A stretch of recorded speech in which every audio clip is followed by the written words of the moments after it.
Do computers have feelings? This is News Review from BBC Learning English. I'm Neil. And I'm Sian. A Google engineer has said that one of the company's artificial intelligence systems might have its own feelings. More about that coming up. But remember, there's a quiz on our website where you can test yourself on the words and phrases from today's programme. Now, back to the story.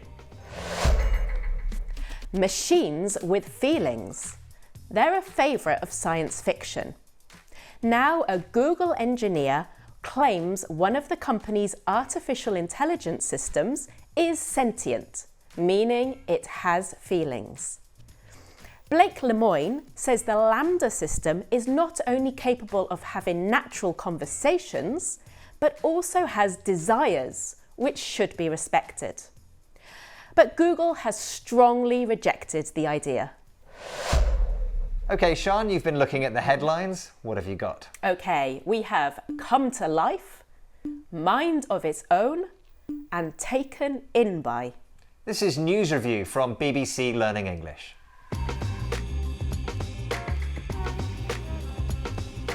Let's have a look at our first headline. This one is from the Washington Post. The Google engineer who thinks the company's AI has come to life. The expression we're looking at here is come to life. Now that's quite straightforward, isn't it, Sian? Something that wasn't alive is then alive, like Frankenstein's monster.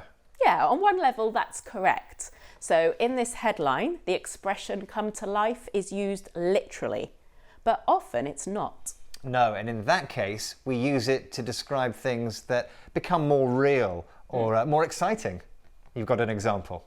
Yeah, so recently I went to a party. It was very boring, nothing was happening. Then Neil arrived, started dancing, the whole party came to life. Okay, great example. You got another one about your hometown, which is a bit boring? Most of the year it's very boring, nothing much happens. But in the summer we have festivals at the weekends and the whole town comes to life. Okay, let's have a look at that again.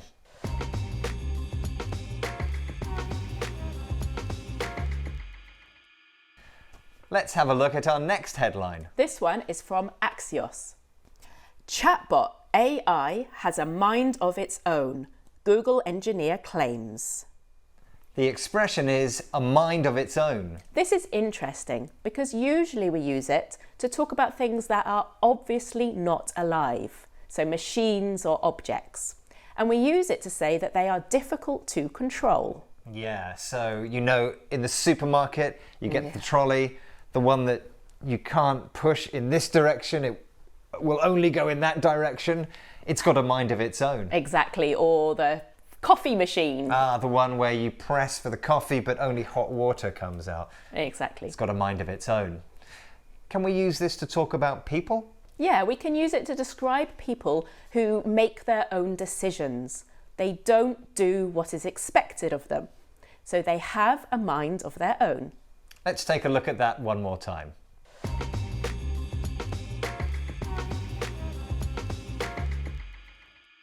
Okay, Sian, our next headline, please. This one is from The Guardian.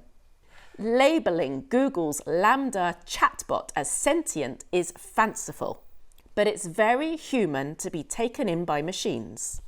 We're looking at taken in by something.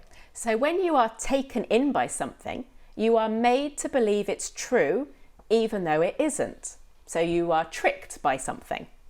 So the headline here is saying it's very normal to be tricked by machines.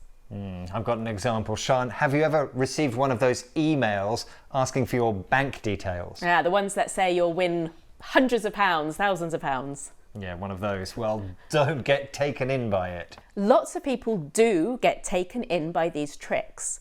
And that's normally how we use it. You get or you are taken in by something, not something takes you in. So normally it's used in the passive form. That's right, and you can also get taken in by a person, someone who's often quite charming. Like you, Neil. Oh, thank you very much. But don't worry, I'm not trying to trick you. Let's have another look.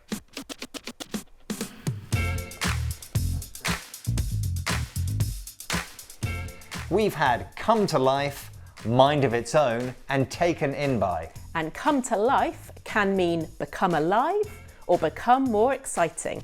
If something has a mind of its own, it's hard to control. And if you're taken in by something, you're tricked by it. If you'd like your English to come to life, then you know where to go. Visit our website at bbclearningenglish.com. Thanks for joining us, and goodbye. Goodbye.